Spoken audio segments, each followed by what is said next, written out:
രാജഭരണത്തെക്കുറിച്ച് വിമർശന ബുദ്ധിയോടുകൂടി നോക്കിക്കാണുകയും അതിലും മികച്ചത് ജനാധിപത്യ ഭരണമാണെന്ന് പറയുകയും ചെയ്യുന്ന ഈ കാലഘട്ടത്തിൽ രാജഭരണത്തെ നമുക്കൊന്ന് നോക്കിക്കാണാം. ശ്രീ പത്മനാഭസ്വാമി ക്ഷേത്രത്തിൽ 5 ലക്ഷം കോടിയുടെ നിധിയുണ്ടാക്കുക മാത്രമല്ല തിരുവിതാംകൂർ രാജകുടുംബം ചെയ്തത്. 1. തിരുവനന്തപുരത്ത് മെഡിക്കൽ കോളേജ് സ്ഥാപിച്ചു. 2. തിരുവനന്തപുരത്ത് ഹോമിയോ കോളേജ് സ്ഥാപിച്ചു.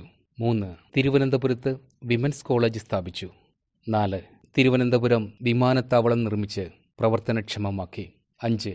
State bank of Travancore SPT സ്ഥാപിച്ചു. 6. Travancore radio station. 7. ശ്രീ ചിത്തിര മെഡിക്കൽ സെന്റർ സ്ഥാപിച്ചു. 8. പബ്ലിക് ഹെൽത്ത് ലബോറട്ടറി ആരംഭിച്ചു. 9. തിരുവനന്തപുരത്ത് എഞ്ചിനീയറിംഗ് കോളേജ് സ്ഥാപിച്ചു. ഇന്ത്യയിലെ തന്നെ 2ാമത്തെയോ 3ാമത്തെയോ എഞ്ചിനീയറിംഗ് കോളേജായിരുന്നു ഇത്. ഇന്നും ഫെസിലിറ്റിയുടെ കാര്യത്തിൽ ഇന്ത്യയിലെ സർക്കാർ എഞ്ചിനീയറിംഗ് കോളേജുകളിൽ ആദ്യ 10 എണ്ണത്തിൽ ഒന്നാണിത്. 10.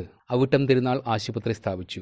രാജകുടുംബത്തിലെ ഇളം തലമുറക്കാരൻ 6ാം വയസ്സിൽ ദീനം ബാധിച്ചു മരിച്ചപ്പോൾ തിരുവിതാംകൂറിൽ ഒരു കുട്ടിക്ക് പോലും ഈ ഗതി ഉണ്ടാകരുതേ എന്ന് പറഞ്ഞ് സ്ഥാപിച്ച അന്നത്തെ ലോകത്തിലെ തന്നെ ഏറ്റവും മികച്ചതും വലുതുമായ ആശുപത്രികളിൽ ഒന്നായിരുന്നു അത്.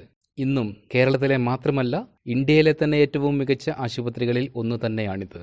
അല്ലാതെ നാട്ടുകാർ അധ്വാനിച്ചുണ്ടാക്കുന്ന പണമെടുത്ത് അമേരിക്കയിൽ പോയി ചികിത്സ നേടുകയും സാധാരണക്കാരനെ മരുന്നില്ലാതെ വേണ്ടത്ര ചികിത്സ കൊടുക്കാതെ കൊല്ലുന്ന ഏർപ്പാട് അന്നത്തെ രാജാക്കന്മാർക്കില്ലായിരുന്നു.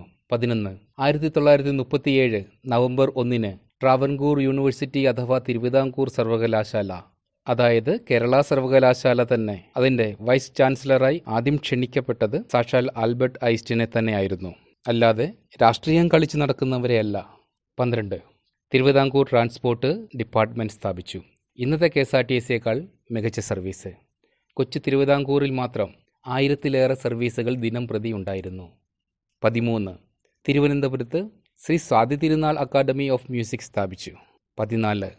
കേരള സംഗീത നാടക അക്കാദമി സ്ഥാപിച്ചു. 15. ശ്രീ ചിത്ര ആർട്ട് ഗ്യാലറി സ്ഥാപിച്ചു. 17. സ്വാതി തിരുനാൾ സംഗീത സഭ സ്ഥാപിച്ചു. 18. ശ്രീ ചിത്ര നൃത്ത വിദ്യാലയം സ്ഥാപിച്ചു. 19. കാർത്തിക തിരുനാൾ തിയേറ്റർ നിർമ്മിച്ചു. 20. SMSM ഇൻസ്റ്റിറ്റ്യൂട്ട് സ്ഥാപിച്ചു. 21. ബോംബെയിൽ കേരള എംപോറിയം സ്ഥാപിച്ചു. 22. ലേബർ കോടതി സ്ഥാപിച്ചു. 23. 1934 ശ്രീ ചിത്ര ഹോം അഗതി മന്ദിരം സ്ഥാപിച്ചു. 24. 1941 നവംബർ 26 എന്ന പേരിൽ നിർധനരായ സ്കൂൾ കുട്ടികൾക്ക് അന്നദാനം നടത്തുവാനായി സ്ഥാപനം സ്ഥാപിച്ചു. തിരുവനന്തപുരം സെൻട്രൽ റെയിൽവേ സ്റ്റേഷനിലേക്ക് ട്രെയിൻ എത്തുമ്പോൾ ഓവർ ബ്രിഡ്ജിന് തൊട്ടു താഴെ വലത്തുവശത്തായി ഇപ്പോഴും അതിൻ്റെ ബോർഡ് കാണാനാകും. 25. തിരുവനന്തപുരം കന്യാകുമാരി ശ്രീ കോൺക്രീറ്റ് റോഡ് സ്ഥാപിച്ചു. അന്ന് നിർമ്മിച്ച റോഡിന് ഒന്ന് വീതി കൂട്ടുന്നതിനായി ബാലരാമപുരം ഭാഗത്ത് വർഷങ്ങളായി നമ്മുടെ രാഷ്ട്രീയക്കാർ ശ്രമിച്ചുകൊണ്ടിരിക്കുന്നു. ഇന്നും നടന്നിട്ടില്ലെന്ന് മാത്രം. 26. പള്ളിവാസൽ ജലവൈദ്യുത പദ്ധതി ആരംഭിച്ചു. 27. തിരുവനന്തപുരത്ത് വൈദ്യുതി വിതരണം ആരംഭിച്ചു. 28. തിരുവനന്തപുരത്ത് ശുദ്ധജല വിതരണ പദ്ധതി നടപ്പിലാക്കി. 29. കേരള പബ്ലിക് സർവീസ് കമ്മീഷൻ ആരംഭിച്ചു, നമ്മുടെ PSC തന്നെ. 30. 1938 കേരള ഭൂപണയ ബാങ്ക് തുടങ്ങി കർഷകർക്ക് ആശ്വാസം പകർന്നു. ഇത് ഭാരതത്തിൽ ആദ്യത്തെയാണെന്നും കൂടി ഓർക്കണം. 31. തിരുവനന്തപുരം റബ്ബർ വർക്ക്സ് സ്ഥാപിച്ചു. 32. FACT ആലുവ സ്ഥാപിച്ചു. 33. കുണ്ടറ സെറാഫിക്സ് ഫാക്ടറി സ്ഥാപിച്ചു. 34. ട്രാവൻകൂർ കൊച്ചിൻ കെമിക്കൽസ് ആരംഭിച്ചു. 35. സൗത്ത് ഇന്ത്യൻ റബ്ബർ വർക്ക്സ് ആരംഭിച്ചു. 36. ശ്രീ ചിത്ര മിൽസ് ആരംഭിച്ചു. 37. ആലുവ അലൂമിനിയം ഫാക്ടറി ആരംഭിച്ചു. 38. ട്രാവൻകൂർ ഗ്ലാസ് ഫാക്ടറി ആരംഭിച്ചു. 39. പുനലൂർ പേപ്പർ മിൽസ് ആരംഭിച്ചു. നമ്മുടെ CITക്കാർ യൂണിയൻ കളിച്ച് ഇടയ്ക്ക് പൂട്ടിക്കുകയും പിന്നെ തുറപ്പിക്കുകയും പിന്നെയും അടപ്പിക്കുകയും ചെയ്യുന്ന നമ്മുടെ സ്വന്തം പേപ്പർ മില്ല് തന്നെ. 40. തിരുവനന്തപുരം വിജയമോഹിനി മിൽസ് ആരംഭിച്ചു. 41. ട്രാവൻകൂർ ടൈറ്റാനിയം പ്രൊഡക്ട്സ് ആരംഭിച്ചു. 42. ഇന്ത്യയിൽ ആദ്യമായി സിമന്റ് ഫാക്ടറി കോട്ടയത്ത് സ്ഥാപിച്ചു. 43. പെരുമ്പാവൂർ ട്രാവൻകൂർ റയോൺസ് ആരംഭിച്ചു. 44. കൊല്ലം പെൻസിൽ ഫാക്ടറി ആരംഭിച്ചു.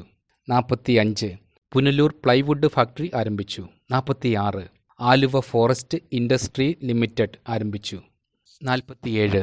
ഇനി വിദ്യാഭ്യാസത്തിൻ്റെ കാര്യത്തിൽ ഒരു 200 കൊല്ലം പിറകോട്ട് പോയെന്ന് നോക്കാം.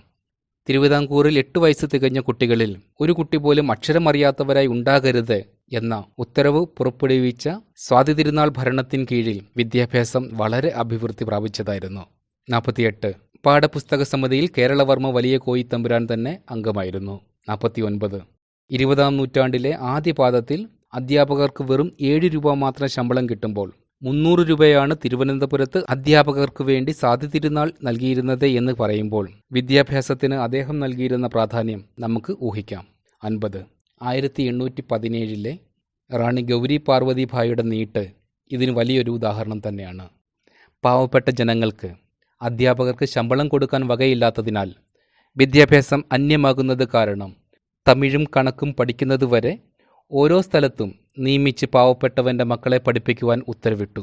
അന്നത്തെ മഹാറാണിയുടെ പുരാവസ്തു വകുപ്പിൽ ലഭ്യമായ നീട്ട് ഇവിടെ ചേർക്കുന്നു.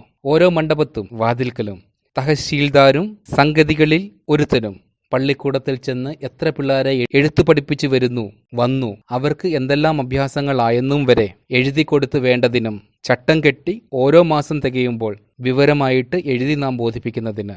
അതായത് വിദ്യാഭ്യാസത്തിൽ, വാണിജ്യത്തിൽ, വ്യവസായത്തിൽ, സംസ്കാരത്തിൽ, ആരോഗ്യത്തിൽ, ഗതാഗതത്തിൽ എല്ലാത്തിലും ലോകരാജ്യങ്ങളെക്കാൾ മുൻപന്തിയിൽ നിന്നിരുന്ന നമ്മുടെ തിരുവിതാംകൂർ രാജ്യത്തെയാണ് ജനാധിപത്യം വന്നതിന് ശേഷം മാറി മാറി വന്ന സർക്കാരുകൾ നശിപ്പിച്ച് ഈ പരുവത്തിലാക്കിയത്.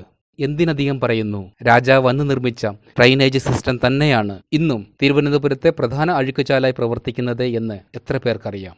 അതിനു മുകളിൽ ഇന്നുയർന്നിരിക്കുന്ന ബഹുനില കെട്ടിടങ്ങൾ കാരണമാണ് തിരുവിതാംകൂറിലെ ജലബാഹിർഗമന പാതകൾ അടയുകയും തിരുവനന്തപുരത്ത് വെള്ളക്കെട്ടിന് കാരണമാവുകയും ചെയ്യുന്നത്. അന്ന് തിരുവിതാംകൂറിൽ സ്ഥാപിച്ച TS കനാൽ ജലപാത അന്നത്തെ തന്നെ ഏറ്റവും മികച്ച ജലപാതകളിൽ ഒന്നായിരുന്നു. അതിന്റെ ഭാഗമായുള്ള പാർവതി പുത്തനാർ ഓരോ 3 വർഷം കൂടുന്തോറും ജലപാത വീണ്ടും യാഥാർത്ഥ്യമാക്കാൻ പോകുന്നു എന്ന പേരിൽ പൊതുഖജനാവിൽ നിന്നും പണമെടുത്ത് കനാൽ വൃത്തിയാക്കുകയും അതിലുള്ള മണൽ പ്രൈവറ്റ് കരാറുകാർക്ക് വെറുതെ നൽകുകയും ചെയ്യുന്ന ഏർപ്പാട് തുടങ്ങിയിട്ട് വർഷങ്ങളായി. ഇന്നും നിങ്ങൾ തിരുവനന്തപുരത്തും കൊല്ലത്തുമൊക്കെ കാണുന്ന 99% അഭിവൃദ്ധിയുടെയും കാരണം രാജഭരണകാലത്തെ ദീർഘദൃഷ്ടിയോടുകൂടിയുള്ള നിർമ്മിതികൾ തന്നെയാണ്. ഇന്ന് തിരുവനന്തപുരം യൂണിവേഴ്സിറ്റി കോളേജ് ഉൾപ്പെടെയുള്ള പ്രധാന സർക്കാർ കോളേജുകളും മോഡൽ സ്കൂൾ ഉൾപ്പെടെയുള്ള പ്രധാന സർക്കാർ വിദ്യാലയങ്ങളും ആശുപത്രികളും സാമൂഹിക സാംസ്കാരിക സ്ഥാപനങ്ങളും സ്ഥാപിച്ചത് രാജഭരണത്തിന്റെ കീഴിൽ തന്നെയാണ്. അന്നത്തെ ഡ്രെയിനേജ് സിസ്റ്റം പോലും ഒന്ന് തോണ്ടാൻ പോലും കഴിയാത്ത രാഷ്ട്രീയക്കാർ കേരള മോഡലിന്റെ അവകാശികളാണെന്ന് പറഞ്ഞ് നടക്കുമ്പോൾ തോന്നുന്നത് പുച്ഛം മാത്രം. ഇന്നും ജാതി പറഞ്ഞും മതം പറഞ്ഞും ജനങ്ങൾക്കിടയിൽ അവർ കറങ്ങുന്നത് ജനങ്ങളെ ഉദ്ധരിക്കുവാനല്ല, അവരുടെ കഴിവില്ലായ്മകളും കള്ളത്തരങ്ങളും മൂടിവെക്കാനാണെന്ന സത്യം ഇനിയെങ്കിലും ജനങ്ങൾ മനസ്സിലാക്കണം. നന്ദി, നമസ്കാരം, ജയ് ഹിന്ദ്.